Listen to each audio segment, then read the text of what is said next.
오늘 우리에게 주시는 하나님 말씀은 로마서 6장 1절부터 11절 말씀입니다. 로마서 6장 1절부터 11절 말씀, 신약성경 246면입니다. 봉독하겠습니다. 그런지 우리가 무슨 말을 하리요? 은혜를 더하게 하려고 죄에 거하겠느냐? 그럴 수 없느니라. 죄에 대하여 죽은 우리가 어찌 그 가운데 더 살리요?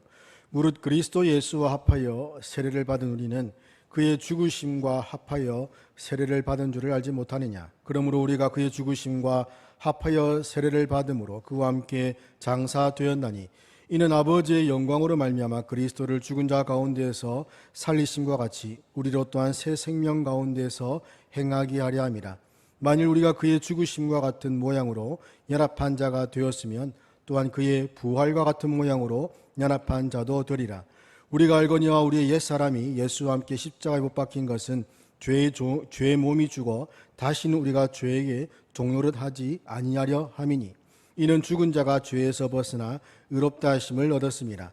만일 우리가 그리스도와 함께 죽었으면 또한 그와 함께 살 줄을 믿노니 이는 그리스도께서 죽은 자 가운데서 살아나셨음에 다시 죽지 아니하시고 사망이 다시 그를 주장하지 못할 줄을 알미로다. 그가 죽으심은 죄에 대하여 단번에 죽으심이요 그가 살아계심은 하나님께 대하여 살아계심이니 이와 같이 너희도 너희 자신을 죄에 대하여는 죽은 자요 그리스도 예수 안에서 하나님께 대하여는 살아있는 자로 여길지어다. 아멘.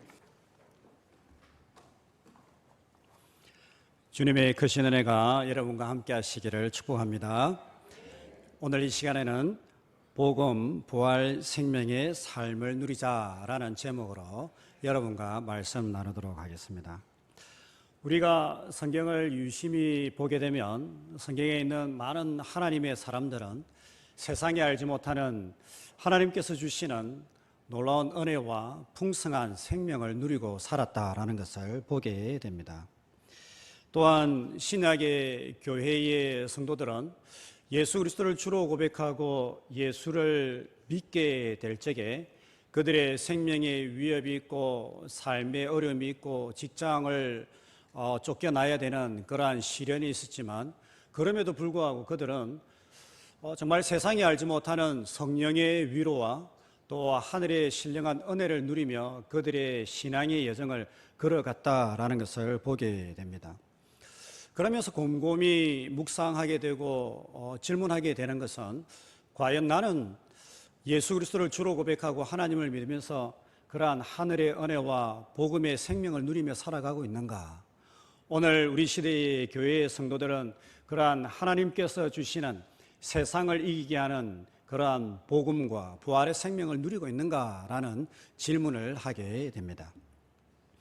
주 안에서 사랑하는 성도 여러분, 복음 안에 있는 하나님의 신적인 생명과 능력과 행복과 만족을 누리면서 그렇게 신앙의 여정을 걸어가고 계십니까?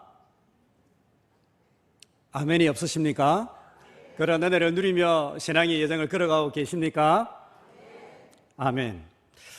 분명 어떤 분들은 그 복음의 은혜와 또 성령의 위로를 누리면서 신앙의 여정을 걸어가시는 분들이 계실 것이고 또 어떤 분들은 과연 그게 무엇일까? 내가 예수를 믿고 있지만 그게 무엇일까? 그렇게 질문하고 또 그렇게 기도하면서 신앙의 여정을 걸어가시는 분들이 계실 것입니다. 오늘 이 시간에는 주의 복음과 그 복음 안에 있는 풍성한 생명, 부활의 생명과 또 은혜에 관하여서 그것을 누리는 성도의 삶에 관하여서 여러분들과 말씀을 나누도록 하겠습니다. 먼저 창세기 1장에서 3절 말씀을 보면 모든 인간은 죄로 인하여서 저주와 사망 또한 저주와 또한 어두움의 운명 아래 놓여 있다라는 것을 말씀하고 있습니다. 우리 모든 인생은 죄로 인하여서 저주와 사망의 운명 아래 놓여 있다라는 것을 말씀하고 있는 것이죠. 우리가 이제 성경을 보면 창세기 1장에서 11장의 내용은 모든 인류의 기원과 또한 사람의 근본이 무엇인가 또 문명이 어떻게 들어왔는가 그것을 보여주고 있습니다. 실제로 이제 이스라엘의 역사는 창세기 12장 아브라함이 등장하면서부터 시작되는 것이고 1장에서 11장의 내용은 모든 인간에 관하여서 인류에 대해서 이야기하고 있는데 창세기 1장에서 3장을 특별히 보면 인간이 어떻게 지어졌는가, 또 죄가 어떻게 인간 세상에 들어오게 되었는가, 또한 인간의 근본은 무엇인가라는 것을 보여주고 있습니다. 하나님께서 6일 동안 모든 만물들을 말씀으로 창조하시고 이제 6일이 되는 때에 하나님께서 인간을 창조하십니다. 그런데 하나님께서 인간을 창조하시는데 이 인간을 모든 만물이나 짐승과 새와 다르게 독특하게 창조하셨다라는 것을 성경은 말씀하고 있습니다. 주 안에서 사랑하는 성도 여러분, 하나님께서 과연 우리 인간을 어떻게 특별하게 지으셨을까요?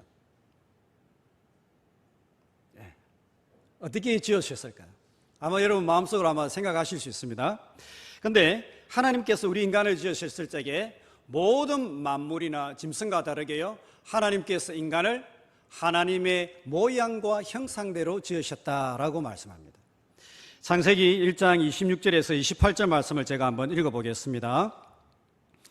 하나님이 이르시되 우리의 형상을 따라 우리의 모양대로 우리가 사람을 만들고 그들로 바다의 물고기와 하늘의 새와 가축과 온 땅과 땅에 기는 모든 것을 다스리게 하자 하시고, 하나님이 자기 형상 곧 하나님의 형상으로 사람을 창조하시되 남자와 여자를 창조하시고 하나님이 그들에게 복을 주시며 하나님이 그들에게 이르시되 생육하고 번성하여 땅에 충만하라. 땅을 정복하라. 바다의 물고기와 하늘의 새와 땅에 움직이는 모든 생물을 다스리라 하시니라. 아멘.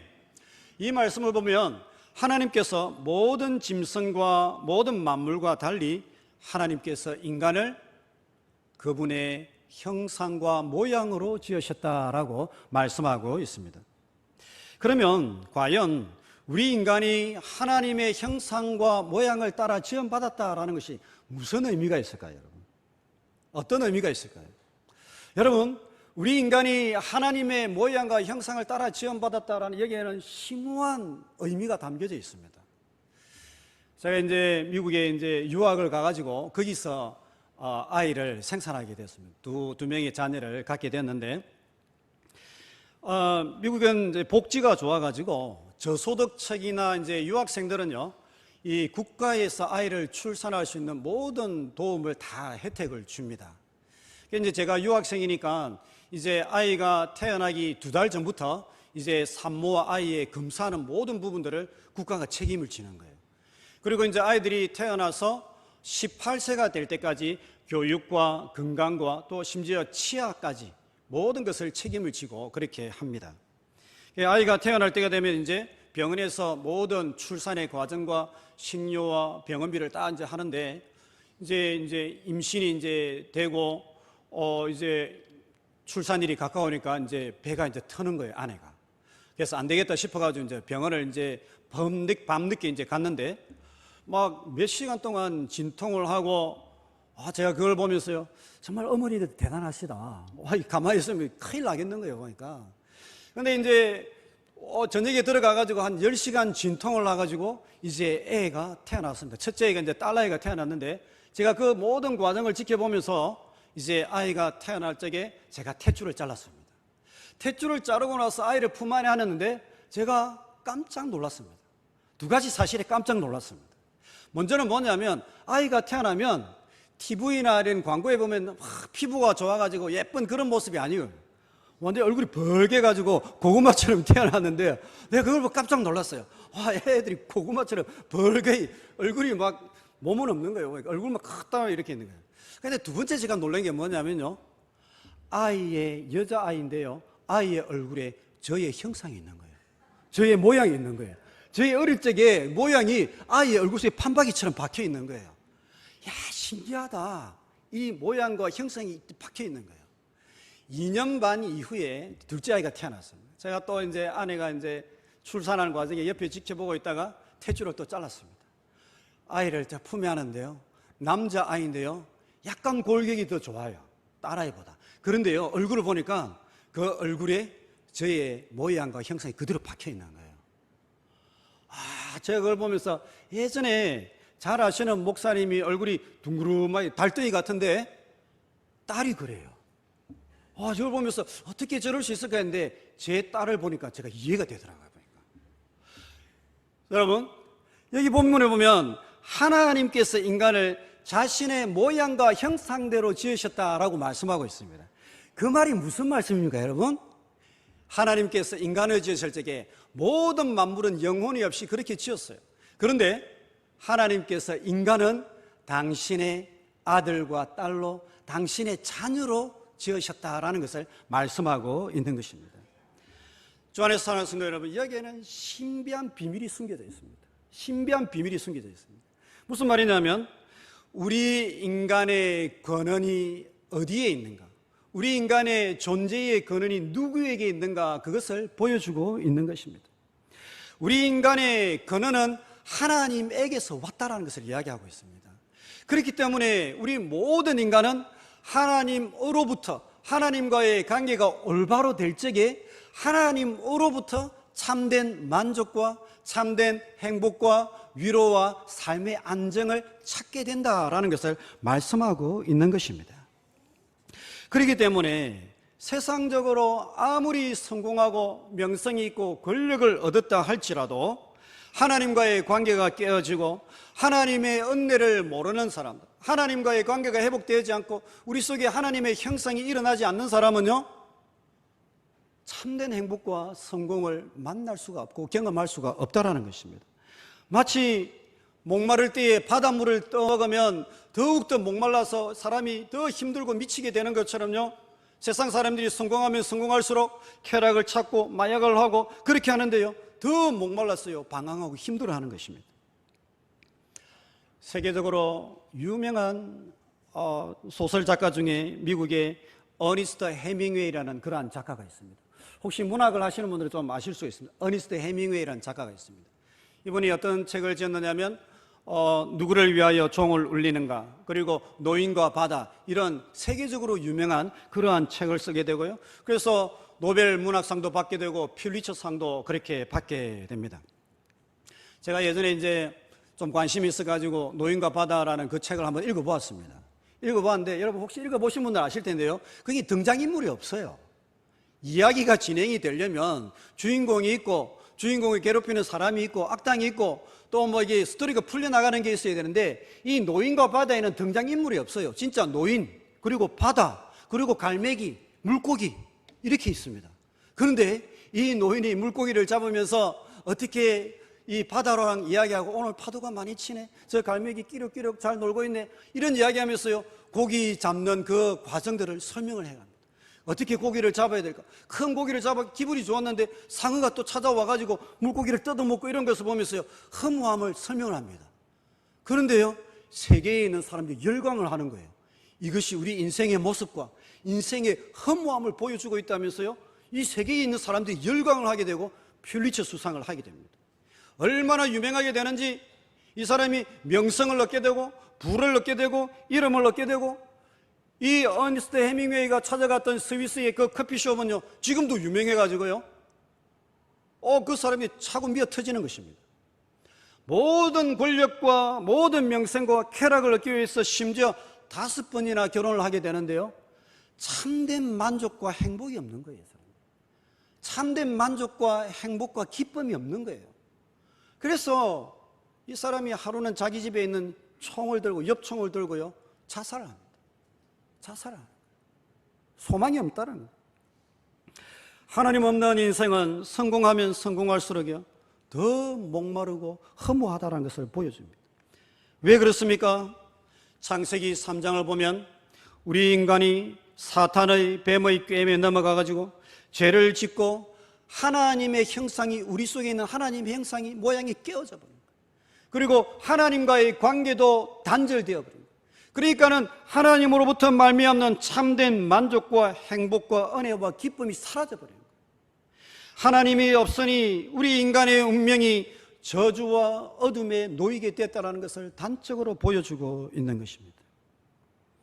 그 이후부터는요 우리 인간의 모든 인류의 운명이 음악이 있고 영화가 있고 재밌는 쾌락들이 있을지라도요 그 인생의 운명은 죄와 절망과 어둠과 사망이 지배하게 되었다라는 것을 말씀하고 있는 것입니다. 그렇다면 성경은 여기서 끝나는가? 그렇지 않습니다. 성경은요, 이 깨어진 하나님의 형상과 그리고 깨어진 하나님과의 관계를 회복하실 분이 우리 가운데 임할 것이다 라는 것을 말씀하고 있습니다.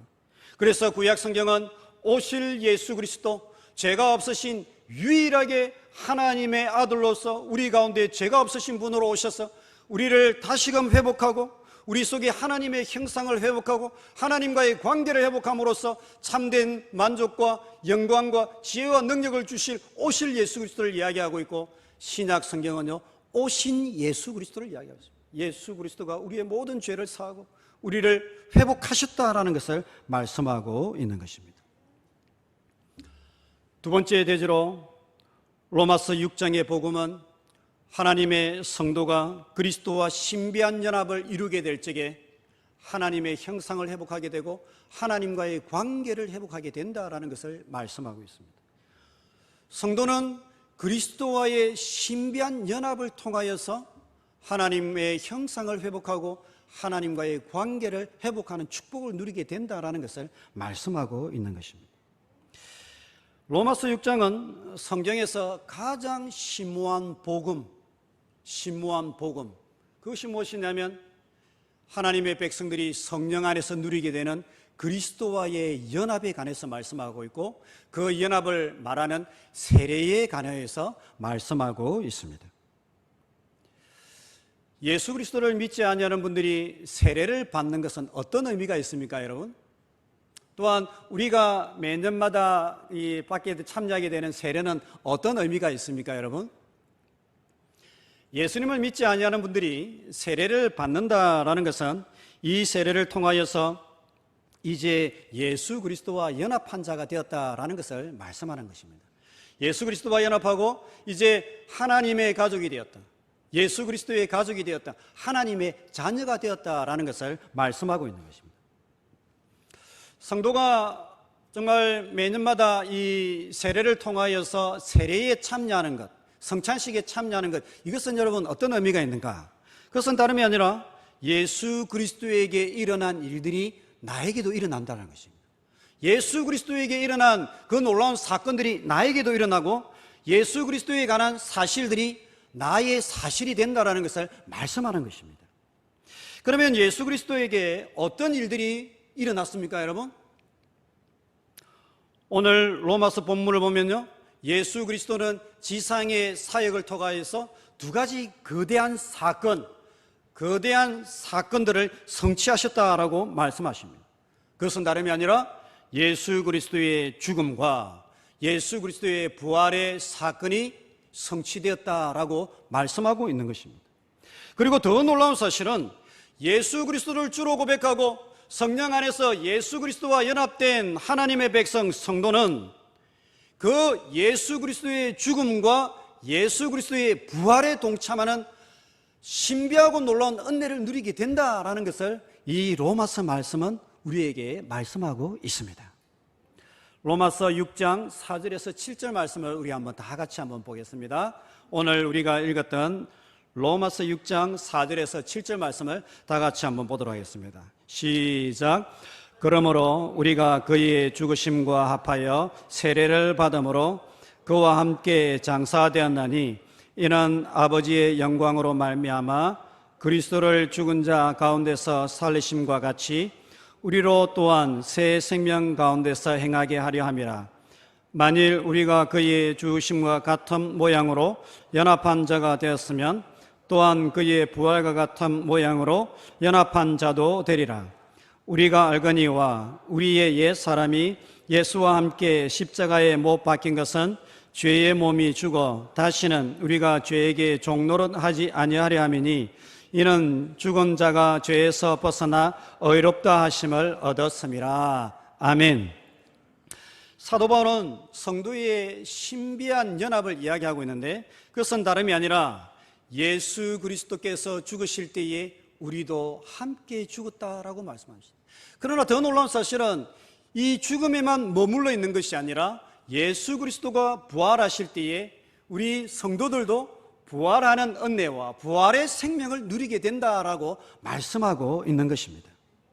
그런데 이 사도 바울의 말씀을 보면요, 놀라운 것은 무엇이냐면 예수 그리스도께서 죽으실 때에 단순히 육체의 죽음으로만 끝난 것이 아니다라고 이야기합니다. 단순히 육체의 죽음으로 끝난 것이 아니라 예수 그리스도께서 죽으실 때에 무엇에 대하여 죽으셨는가? 죄에 대하여서 죽게 되었다. 죄의 권세를 예수 그리스도께서 십자가에 달리심으로 인하여서 죄의 권세와 사망의 권세를 깨뜨리시고 예수 그리스도를 믿는 하나님의 백성들도 더 이상 죄악의 영향을 받지 아니하는 죄악의 죽은 자로 우리를 인도하신다라는 것을 말씀하고 있는 것입니다. 하나님과의 관계를 파괴하였던 그 죄악의 권세, 우리 속에서 하나님의 형상을 파괴한 그 죄악의 권세와 유혹을 예수 그리스도께서 십자가에 단번에 깨뜨리시고 죽으셨다라는 것을 말씀하고 있는 것입니다. 그렇기 때문에 누구든지 예수 그리스도와 연합한 자는 그도 또한 죄악에 대하여 죽게 되고, 죄악에 대하여 죽었기 때문에 그는 더 이상 죄악의 종로로 타지 아니하고 죄악과 사망의 권세가 그를 지배하지 못할 것이다, 영적으로 자유한 자가 될 것이다 라는 것을 말씀하고 있는 것입니다. 한 걸음 더 나가서 예수 그리스도가 부활할 적에 죄악에서 자유한 자들은요, 예수 그리스도의 보혈의 은혜와 죄사함의 은혜를 덧입었어요. 의롭고 공의로운 하나님의 형상을 가진 의로운 백성으로 부활하게 된다, 하나님의 자녀로 부활하게 된다라는 것을 말씀하고 있는 것입니다. 할렐루야. 그러므로 우리는 더 이상 죄악의 자녀가 아닌 것입니다. 그러므로 우리는 더 이상 어둠의 자녀가 아닌 것입니다. 그러므로 우리 속에는요, 하나님의 형상을 가진 거룩한 하나님의 자녀로 부활하게 되고 새 생명을 덧입은 하나님의 자녀로서 이 신앙의 여정, 인생의 여정을 걸어가는 백성으로 부름받았다라는 것을 말씀하고 있는 것입니다. 더 무엇보다도 하나님과의 관계를 회복하게 되고 하나님의 자녀의 권세를 회복하고 그 권세를 누리는 하늘의 복의 자녀로, 성도로서 우리를 인도하신다라는 것을 말씀하고 있는 것입니다. 사랑하는 성도 여러분, 제가 이 용호동 거리에 나갔는데 어떤 분이 저한테 와가지고 집 한 채 사주십시오 이렇게 이야기한다. 그럼 제가 사주겠습니까? 안 사주겠습니까? 아무리 윤리 도덕적으로 생각한다 하더라도 제가 집 한 채 사달라면 사주겠습니까? 안 사주겠습니까? 당연히 안 사주죠. 그런데 이제 제 아들이 와가지고 아버지 집 사주세요, 아버지 유학 보내주세요, 속으로 이러면 자식이 무슨 생각으로 무슨 말로 이렇게 하고 있냐 이렇게 할 수 있겠죠. 그러나 사주겠습니까? 안 사주겠습니까? 능력이 되면 사주겠죠. 그죠? 우리 하나님 아버지는 능력이 되시는 분이십니까? 안 되십니까? 하나님 아버지 앞에서요, 우리가 자녀의 권세를 회복하게 되면요, 그때부터 기도의 응답이 일어나는 줄로 믿습니다. 하나님 앞에 은혜를 누리게 되고 예수 그리스도의 죽음과 함께 우리가 죄악의 죽은 자가 되고 예수 그리스도의 부활과 함께 하늘의 생명과 의로운 백성과 하나님의 형상을 회복한 하나님의 자녀, 하나님과의 관계를 회복한 백성으로 새롭게 부활하게 될 적에요, 그는 자녀의 권세로서 기도 응답을 누리게 되고요, 어둠이 더 이상 그를 지배하지 못하고 이 세상 가운데 세상이 알지 못하는 하나님의 음성과 하나님의 인도하심과 하늘의 신령한 은혜와 축복을 누리는 거룩한 백성이 되는 줄로 믿습니다. 할렐루야. 주 안에서 사랑하는 성도 여러분, 여러분은 예수 그리스도를 주로 고백하고 그분을 주님으로 믿을 적에 예수 그리스도께서 죄악에 대해 죽고 은혜의 의에 대하여서 살아나시는 그 죽음과 부활에 동참하는 그러한 그리스도와 연합한 성도의 은혜를 누리고 계십니까? 저는 여러분들이 그 그리스도의 죽음과 부활에 동참하는 신비한 연합을 이룬 참 성도, 참 하나님의 백성이 되시기를 주님의 이름으로 축복합니다. 그렇기 때문에 세상에 알지 못하는 하나님의 은혜와 하나님의 생명과 하나님의 지혜와 권능을 누릴 수 있는 그러한 신앙의 여정을 걸어가는 복된 성도들이 되시기를 주님의 이름으로 축복합니다. 셋째로, 우리 기독교인들은 복음 안에서 부활의 생명을 누리는 성도의 삶을 살아가야 하는 줄로 믿습니다. 우리 기독교인들은 복음 안에서 부활의 생명을 누리는 성도의 삶을 살아가야 하는 것입니다. 우리가 신약 성경을 유심히 보게 되면 마태, 마가, 누가, 요한복음은요, 예수님의 탄생과 예수님의 생애와 특별히 이제 십자가 죽음에 관한 그리고 부활에 관한 말씀은요, 아주 짧게 다루고 이제 끝을 맺습니다. 그런데 우리가 이제 이 사복음서 이후에 사도행전의 말씀부터 보게 되면요, 이 사도행전과 23권, 23권의 이 신약 성경의 말씀은 주로 보면 예수 그리스도의 부활에 관한 말씀을 다루고 있습니다. 그래서 신약 성경의 사도들이 전하였던 설교의 핵심 요지는 무엇인가? 그것은 다름이 아니라 예수님께서 죽음에서 부활하셔서 하나님의 아들로 인정을 받으셨다라는 것, 이것이 사도들의 설교의 핵심 요소입니다. 죽음에 관한 내용도 있지만요, 더 중요한 것은 예수 그리스도께서 죽음의 권세를 이기시고 부활하심으로 하나님의 아들로 인정을 받으셨다. 뿐만 아니라 사도 바울의 놀라운 설교들은 어디에 초점을 맞추고 있느냐 하면, 복음을 받은 성도들은, 하나님의 복음을 받은 성도들은 예수 그리스도의 부활의 생명에 참여하여서 우리의 삶에 찾아오는 크고 작은 환난 가운데에 넉넉하게 이기는 하늘에 속한 성도, 부활 생명을 누리는 성도가 되어야 된다라는 것을요, 사도 바울은 구구절절히 강조하고 있습니다. 이 놀라운 보배를, 이 놀라운 예수 그리스도, 이 놀라운 예수 그리스도의 부활의 생명을 우리가 질그릇에 가졌다. 우리 깨어지기 쉽다. 그러나 예수 그리스도를 믿을 때에 그 부활의 생명과 은혜와 능력을 누리는 것이 우리의 영적인 부르심이고 우리의 특권이다라는 것을 사도 바울은 구구절절히 강조하고 있습니다. 로마서 8장 34절에서 39절을 우리 다 같이 한번 펴서 읽어보도록 하겠습니다. 로마서 8장 34절에서 39절 말씀입니다. 혹시 펜이 있으신 분들은 줄을 긋고 한번 읽어보셔도 좋을 것 같습니다. 우리 다 같이 한번 읽어보도록 하겠습니다. 시작. 누가 정죄하리요? 죽으실 뿐 아니라 다시 살아나신 이는 그리스도 예수시니 그는 하나님 우편에 계신 자요 우리를 위하여 간구하시는 자시니라. 누가 우리를 그리스도의 사랑에서 끊으리요? 환난이나 공고나 박해나 기근이나 적신이나 위험이나 칼이라. 기록된 바 우리가 종일 주를 위하여 죽임을 당하게 되며 도살당할 양같이 여김을 받았나이다 함과 같으니라. 그러나 이 모든 일에 우리를 사랑하시는 이로 말미암아 우리가 넉넉히 이기느니라. 내가 확신하노니 사망이나 생명이나 천사들이나 권세자들이나 현재일이나 장래일이나 능력이나 높음이나 깊음이나 다른 어떤 피조물이라도 우리를 우리 주 그리스도 예수 안에 있는 하나님의 사랑에서 끊을 수 없으리라. 아멘. 이 본문에 의하면 사도 바울은 성도의 삶을 어떻게 표현하고 있습니까, 여러분? 36절 말씀에 보면 우리가 종일 주를 위하여 죽임을 당하게 되며 도살당할 양같이 여김을 받았나이다. 굉장히 힘들고 괴로웠다라는 말씀이죠. 물론 사도 바울은 복음을 전하면서 다양한 핍박과 박해를 받았기 때문에 그런 말씀을 하고 있지만은요, 이 35절과 그 이후의 말씀을 보면 이 복음을 전하는 그것을 위해서 고난과 환난이 있을 뿐만 아니라 우리의 삶 속에 크고 작은 시련과 어려움이 있다는 것을 말씀하고 있습니다. 35절 말씀해 보면요, 환난과 공고와 박해와 기근과 적신, 이러한 위험과 칼의 어려움이 그에게 있었다라는 것을 이야기하고 있습니다. 뿐만 아니라 38절에 이렇게 이야기합니다. 사망과 생명과 현재의 일과 장래의 일, 크고 작은 어려움이 우리 인생 가운데 찾아온다라고 이야기하고 있습니다. 우리 삶의 본질이 그렇다는 거죠.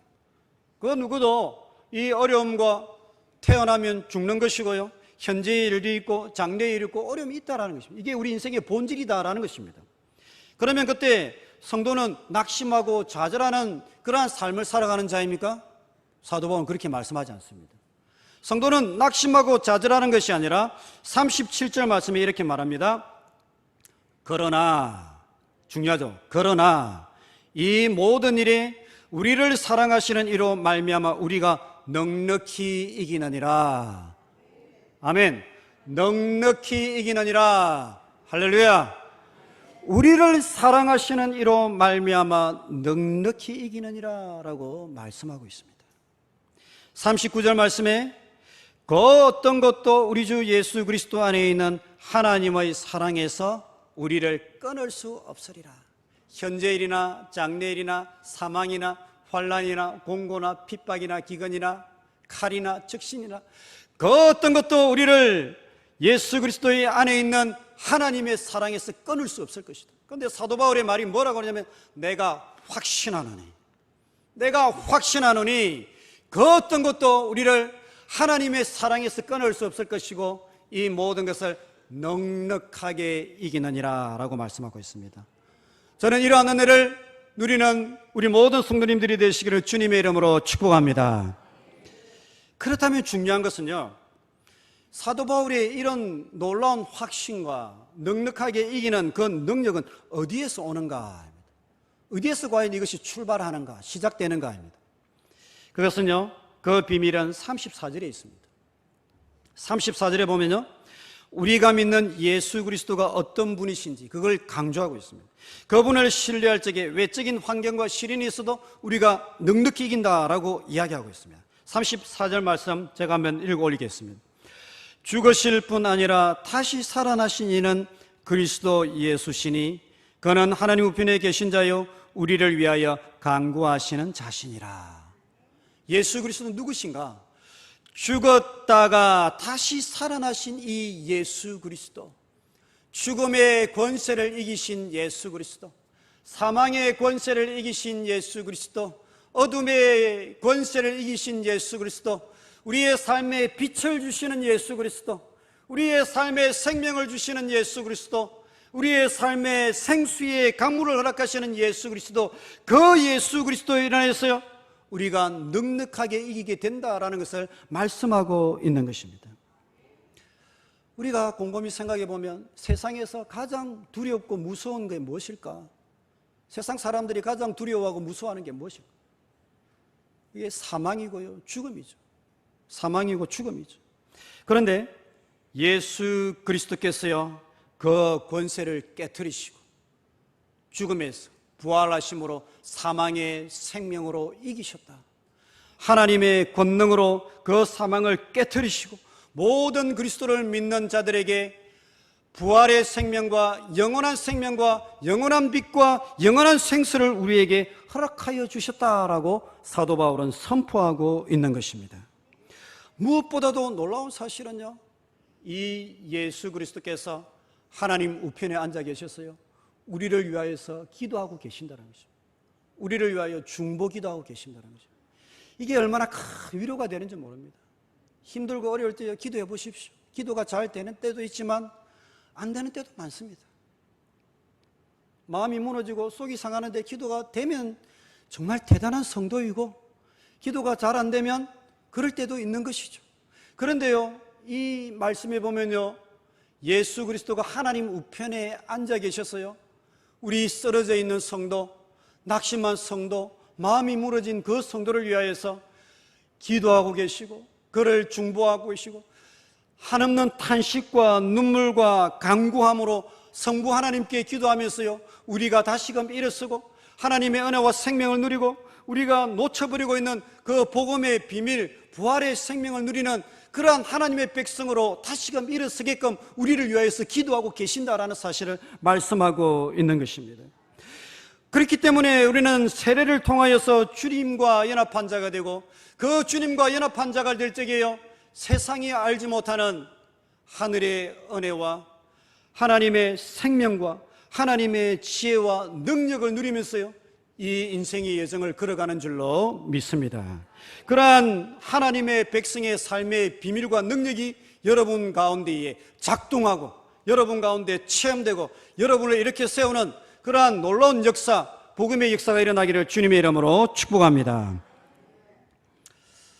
제가 이제 미국에 이제 공부를 할 적에 제 이제 학교 기숙사, 제가 사는 기숙사에서 한 40분 떨어진 곳에 안디옥 기도원이라는 곳이 있었습니다. 안디옥 기도원. 이제 거기에 가면 이제 여자 목사님이 이제 국수를 그렇게 맛있게 삶아주죠. 국수를 양도 많이 주시는데 국수를 그렇게 맛있게 삶아요. 그래서 제가 이제 기도도 하고 거기서 공부도 하고 논문도 쓰고 이렇게 해야 되겠다 싶어가지고 아내한테 허락을 받아가지고 이제 거기에 종종 올라가서 이제 기도도 하고 공부도 하고 논문도 쓰고 이제 그렇게 하였습니다.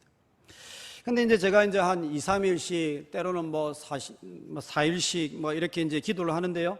거기 보면 그 기도하다 보면 다양한 분들이 왔다 가셔요.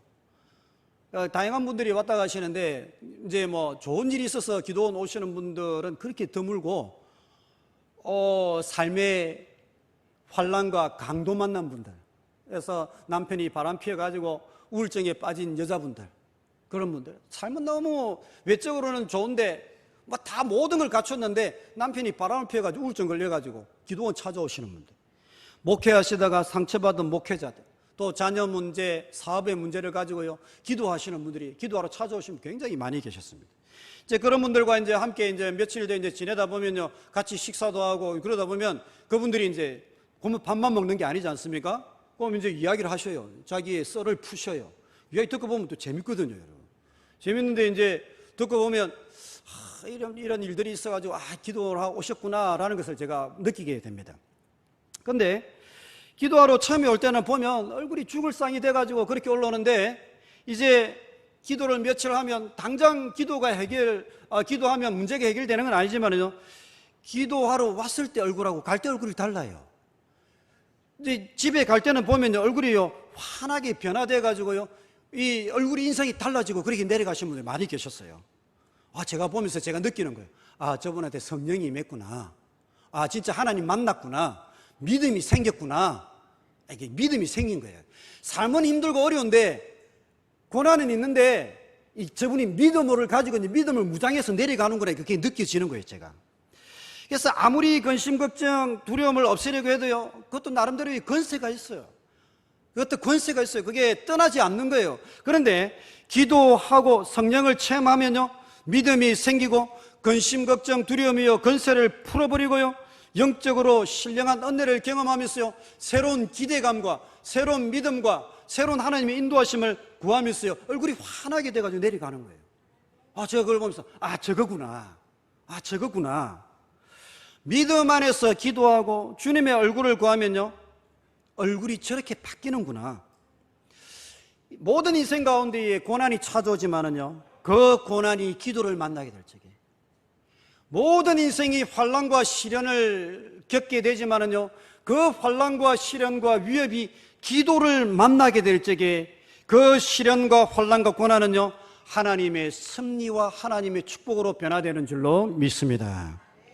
그 시련과 환난이 하나님의 거룩한 손길이 되고요 하나님의 인도하심이 되고요 우리의 삶을, 우리의 영혼을 변화시키고요 우리의 삶 가운데 하나님의 형상을 새롭게 회복하고 하나님과의 관계를 회복하는 하나님의 축복의 통로가 되는 줄로 믿습니다. 그렇기 때문에 하나님의 백성들은요 세상 사람들은 고난과 시련이 찾아오면요 그 고난과 시련의 인생이 망가지고 깨어지지만은요 하나님의 백성들은 그게 아니라는 거예요. 하나님의 백성들은 기도를 통하여서, 말씀을 통하여 주의 얼굴을 구하고 천지를 창조하신 하나님의 능력을 체험하고 하나님을 기대하는 마음이 생기고 하나님을 믿는 마음이 생길 적에는요 부활의 생명과 부활의 기쁨과 부활의 능력을 체험하는 그러한 복된 백성의 삶을 살아가게 된다라는 것을 이야기하고 있는 것입니다. 하나님의 크신 손길을 체험하는 그러한 삶을 실제로 경험하면서 살아가게 된다는 것을 말씀하고 있는 것입니다. 말씀을 마치겠습니다. 주 안에서 사랑하는 성도 여러분, 신앙의 여정을 걸어가면서요 복음의 비밀, 부활의 생명을 누리는, 실제로 누리는 그 부활의 생명이 여러분의 삶 가운데에 작동하는, 평안할 때도 작동하지만은 어려움과 낙심이 되는 순간에도 그 하나님의 부활의 생명이 작동하는 그러한 은혜를 누리는 복된 백성이 되시기를 주님의 이름으로 축복합니다. 고난이 기도를 만날 적에, 근심이, 눈물이 기도를 만나게 될 적에 우리의 삶의 아픔과 눈물과 고민이 하나님의 은혜와 섭리로 변화되는 하늘의 역사가 여러분의 생애 가운데 일어나게 되시기를 주님의 이름으로 축원드립니다. 그리스도 안에 있는 부활의 생명, 죽음을 이기신 하나님의 능력을 통하여 정말 구속받은 자들이 기쁨과 찬양으로 이 인생을 여정을 걸어가게 되고, 또한 주님께서 교회를 통해 주신 사명을 기쁨으로 감당하는 그러한 모든 영원한 교회 성도님들이 되시기를 주님의 이름으로 축복합니다. 살아계신 하나님, 저희들을 세상 가운데 택하여 주시고 부활의 생명을 누리고 그 은혜를 감격하는 가운데 이 인생을 여정을 걸어갈 수 있는 하늘의 백성으로 택하여 주신 은혜를 감사를 드립니다. 살아계신 하나님 아버지, 저희들의 영안을 열어주시고 저희들의 삶에 주님의 성령을 한량없이 부어 주시옵소서. 우리가 그리스도의 죽음과 함께 죄악의 죽은 거룩한 백성이 되게 하여 주시고 그리스도의 부활과 연합하여 부활의 생명을 누리는 복된 백성이 될 수 있도록, 자녀의 백성이 될 수 있도록 저희들을 축복하여 주시옵소서. 낙심하고 좌절하는 생애가 아니라 하나님을 믿고 하나님을 의지하는 거룩한 능력 있는 성도의 삶을 살아갈 수 있도록 축복하여 주시옵소서. 교회 가운데에 새 일을 행하신 하나님을 찬양합니다. 하나님, 새로운 하나님 아버지 부르심과 새로운 하나님의 역사를 이루어가게 하심을 감사드립니다. 하나님, 귀한 목사님과 하나님, 이 모든 새로운 부르심을 저희들이 기쁨으로 받아들이고 부활의 생명으로 하나님 나라의 영광과 부흥을 위하여서 함께 주님을 섬기는 복된 교회로 주여 축복하여 주시고 은혜를 더하여 주시옵소서. 이 모든 것을 감사드리었고 귀하신 예수님의 이름으로 기도드리옵나이다. 아멘.